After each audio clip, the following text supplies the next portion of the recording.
Alright. Alright, I'm with that. What's up, guys? What's up? What's up, yo? Anything to watch before we get into Skull Hotel? Alright, bet. Snitches don't get stitches, snitches get killed.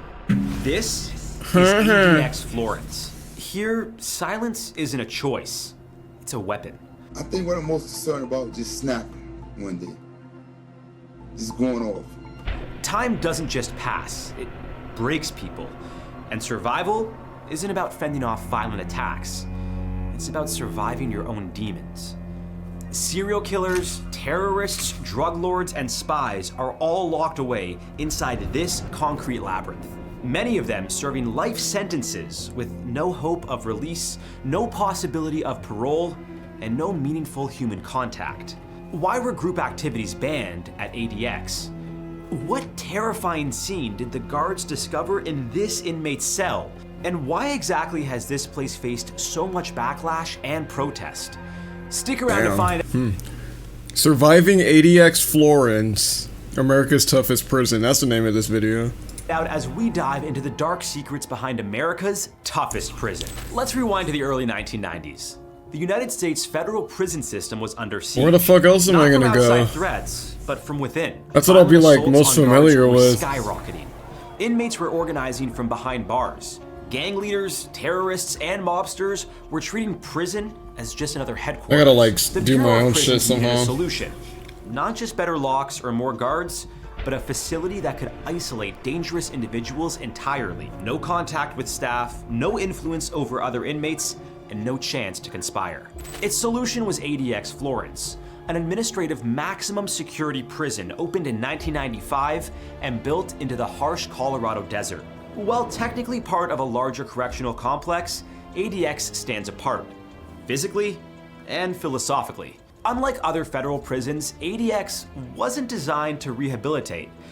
It was built to neutralize.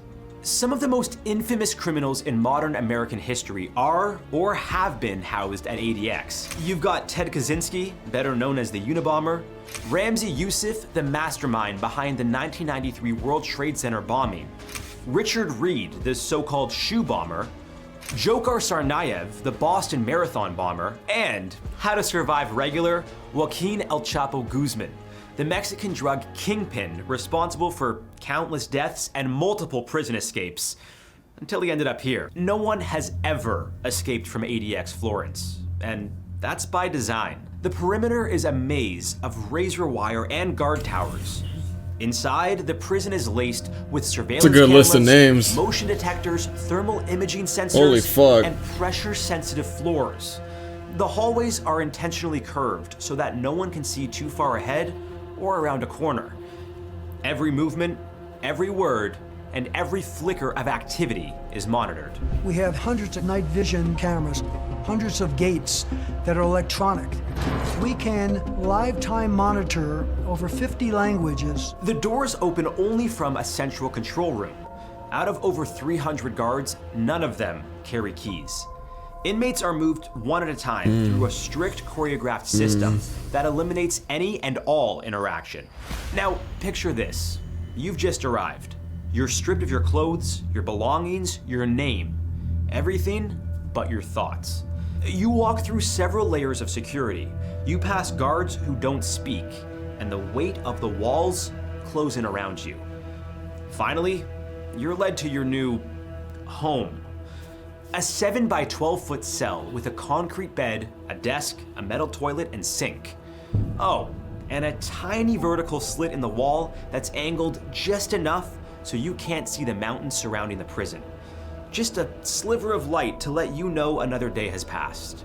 There's no clock, no calendar, no way to mark time other than your own internal sense of decay. You eat, sleep, shower, and exercise alone. Meals are passed through a slot in the door. You receive questionable food in plastic containers, usually without utensils. If you follow the rules, you might earn a small TV with limited programming.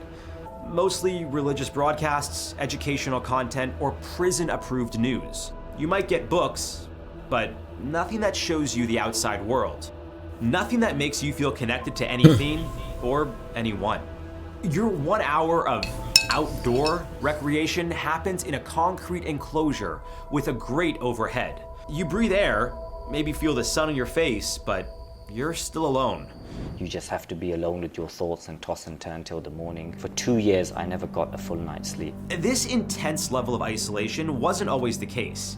In the early years of ADX, inmates were sometimes allowed to interact during carefully monitored yard sessions. That all changed in 2005. Before we explain exactly why this happened and reveal more terrifying secrets about America's most secure prison, make sure to hit that subscribe button so you never miss a second of How to Survive. One fateful day, Manuel Tati Torres, a known member of the Mexican Mafia, was beaten to death by 2 fellow gang members during a group recreation session. The killing was calculated, sudden, and brutal. No inmate prior to Tati was murdered at ADX. No inmate since Tati has been murdered at ADX. After that, ADX permanently banned all group activities. Inmates now exist in complete solitude, physically, mentally, and emotionally. One murder at ADX spoils it for everybody, and so now there is no human contact. Every inch of the prison is designed to remove That's authority, valid. eliminate influence, and erase identity. Every design decision, every policy revolves around one goal: total control. That includes the psychological environment. To the outside world, isolation might seem like a peaceful retreat, but extended solitary confinement has proven to have devastating consequences. Like severe psychological damage, including depression, hallucinations, self-harm, and suicide. Jack Powers is one of the most extreme examples. After being sent to ADX, his mental health deteriorated rapidly. He bit off his own finger. He cut off his earlobes and even removed his testicle. Jack was one of several inmates who have committed self-harm and attempted suicide at ADX. Eventually, he was released in 2022 after spending over 2 decades in solitary confinement. I was a criminal. There's no question about it, no doubt about it. Yeah, I stole, I robbed. Did I deserve to be arrested and stopped from criminal activity? Yes. Did I deserve to be kept in a cage for almost 33 years of my life? I would have to say no. Another inmate, Travis Dusenberry, spent 10 years in nearly total isolation. He said the only thing that kept him going was watching the snowfall through his window. That tiny moment of natural change was the only reminder that the world still existed. But peace like this is hard to come by. Loud screams, banging on doors, and feces being thrown at the guards were all commonplace in ADX's darkest days. So how do inmates at ADX survive? They create routines. Wake up, stretch, meditate, read, write, repeat. In a place where the days blend together, structure is the only defense against insanity. They follow rules, not just because punishment is severe, but because rewards, however minor, can mean the difference between despair and endurance. A book or even a blanket turns from a mundane item into a precious artifact. They avoid conflict because fighting leads to unimaginable forms of punishment. There is no upside to resistance, only more suffering. At ADX, punishment isn't just part of the system, it is the system.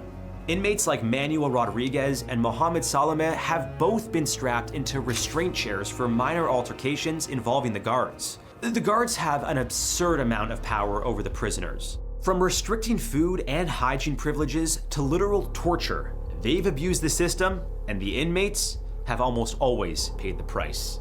In just 1 year, there were 61 reported use of force incidents. That's code for everything from minor shoves to full-blown cell extractions with pepper spray and riot gear. 4 inmates were responsible for over a quarter of those reports. Rodriguez had 5 of them, including 2 that ended in the restraint chair. Another inmate, Floyd Martinez, got slammed with 3 use of force incidents in a single day. Like every system, corruption reigns supreme, and inmates claim that their behavior isn't what prompts these incidents. According to one prisoner, it's the guards provoking inmates, then body slamming them for reacting, even when the aggression is just turning their head when they are spoken to. And then there's the brutal story of Mohammed Salameh.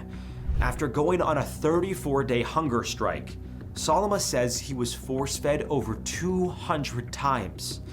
A Department of Justice video backs him up. Footage shows him strapped to a black chair, an IV in one arm, and a nasogastric tube being forced through his nose. If you don't know what a nasogastric tube is, I'll tell you. Trigger warning, it's brutal. The inmate is restrained so tightly they can't move an inch. Then, a long tube is shoved through one of their nostrils, down the throat, and into their stomach. A bland, cream-colored liquid is slowly dripped down. The goal? Keep the body alive. The cost? Trauma, pain, sometimes irreversible damage. These incidents can leave deep scars, both physical and psychological. That's why most inmates eventually learn that it's better to keep your head down. Good behavior earns you mundane rewards and a life of silence. Bad behavior earns you pain, torture, and a life of violence. Hey, that rhymed. But seriously, what's being sold to the public as security and order looks more like psychological warfare behind bars. Think this system's working? Just wait till you hear about Jabbar Currents. Even if you manage to survive your time at ADX, you'll never be the same again. Because ADX isn't just a cage. It's a machine, built to dismantle the human spirit, piece by piece. And when inmates leave, they don't go home healed. They go home broken. Some reoffend immediately, not out of malice, but because they don't know how to exist in society. Jabbar Currents, after serving 11 years at ADX, was released. 3 days later, he assaulted a woman in a park. He now faces a potential life sentence, which has yet to be confirmed. Got borderline personality disorder, schizoaffective disorder, a cyclical mood disorder, bipolar, antisocial personality disorder. Others, even if they avoid reoffending, find themselves overwhelmed by simple interactions. Crowds, conversations, and noise are all potential triggers. After years in a sensory vacuum, the outside world becomes alien. And then you're dropped off in 42nd Street, Times Square, the biggest tourist spot in the world, with 20 million computers. It's a sensory overload. Former prison staff and attorneys have voiced concerns for years, but treatment is still minimal. Shockingly, as many as a third of the inmates at ADX have a diagnosed mental illness, making them a serious threat to themselves and others. What we found was a prison that was full of people who were, many of whom were catastrophically mentally ill and who were receiving little, if any, treatment of any kind. So, is this justice, or is this institutionalized psychological torture? Many, including former inmates like Dennis Hope, have argued that solitary confinement violates the 8th Amendment of the US Constitution, which protects against cruel and unusual punishment. In European countries, it's considered a violation of human rights for someone to be locked up for more than 15 days in solitary confinement. That's 15 days, and we're locking up people here for 20 or 30 years. In June 2012, a group of 11 prisoners at ADX sued the Federal Bureau of Prisons for their lack of proper care for mentally ill inmates. Shortly after, in a Senate hearing in 2012 on solitary confinement, Charles Samuels, the director of the Bureau of Prisons, testified that there weren't any insane prisoners housed at ADX. But this simply was not the case. As ADX prisoner Jesse Wilson wrote in 2012 for the online publication Solitary Watch, this is what should be thought of as a lie. I have not slept in weeks due to these non-existing inmates beating on the walls and hollering all night, and the most non-insane smearing feces in their cells. The lead plaintiff in the lawsuit, Harold Cunningham, who had spent over a decade in solitary at ADX, also spoke of the abuse he faced. In a statement, he explained, "I was treated and lived like an animal for years, stripped of all my clothes for weeks at a time. Just a blanket chained to my bed, water turned off, no shower at times. No food, and when they did feed me, it was bad food. Stale bread and cheese, rotten apple, I was beaten while handcuffed. All this on and off throughout 5 to 6 years. Wow. Pretty brutal. A settlement was reached in 2016, and ADX instated better mental health screenings by licensed professionals, and over 100 mentally ill prisoners were transferred to other facilities. Since then, the Bureau of Prisons has also introduced STAGES, a treatment program for inmates with borderline personality disorder. It stands for Steps Towards Awareness, Growth, and Emotional Strength. The goal is to help participants manage their mental illness, learn new skills, and ultimately rehabilitate. Nowadays, ADX's new mandate is to keep prisoners no more than 3 years in solitary confinement, and then be transferred to a less restrictive prison for the remainder of their sentence. After a year in solitary, inmates are gradually allowed more time out of their cells if they behave. So what do you think? Is ADX Florence inhumane, or a necessary solution to keep the public safe? Let us know in the comments below. No matter what your stance is on ADX Florence, it's clear that it was built to contain the uncontainable. It is 5. To house the most dangerous men in the country, and keep them silent, still, and out of reach. And by that measure, it has succeeded. El Chapo, the shoe bomber, the Boston Marathon bomber. None of them have escaped ADX. So, alright. I pulled that shit on my ass, so she was gonna be in the shop today anyways. Darkness and isolation as tools of punishment. What happens when we stop trying to reform and instead start trying to erase? Because ADX doesn't just remove people from the world. It removes the world from people. And when that process is complete, what returns? I wonder why. I wonder why. At ADX Florence, you don't survive the inmates.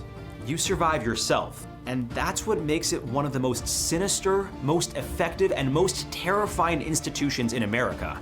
If you thought ADX Florence was extreme, wait until you see what's happening in El Salvador, where tens of thousands of the most dangerous gang members are being held in CCOT, the world's largest mega prison. We'll see you in the Clink on another episode. We've seen that, right? We've seen videos about that, right? Yeah. I mean, this shit works for, like, the already mentally insane, so fuck the mentally insane talk. Like, if you're going here, like, I mean, shit, you're fucked. You must be fucked in the brain somehow. But 20-30 years is crazy. Like, dead ass, yeah. Like, just, you know, like if someone did some absolute fuck shit, even like while they're in prison, just send them here for like a year, couple months, some shit. This is like some send them to Disneyland type shit. If a motherfucker's fucking up in prison outside, like send him to Disneyland for a little bit, and then yada yada yada, do this and that. If he keeps fucking up, send him back. Like, you know, it should be more of like a scare thing rather than like we're gonna put all the fucking craziest criminals in here and then just keep them in there and we don't have to worry about shit. Like, guy. Like, work with them, bro. Like, I don't know. Genuinely, like, there's a mindset here, and like, what they were first doing here is kind of lazy. I'm not gonna lie, even if it works. I think they just wanted to see if it worked, and then kind of just sat on that for so long that people started complaining about that, and then shit ass. I'm not gonna yap though. 20-30 years in here is fucking wild. Like, I mean, jeez. But at the same time, they're in here for a reason, so, you know, I might just be yapping. Interesting video though. Interesting. That's cool.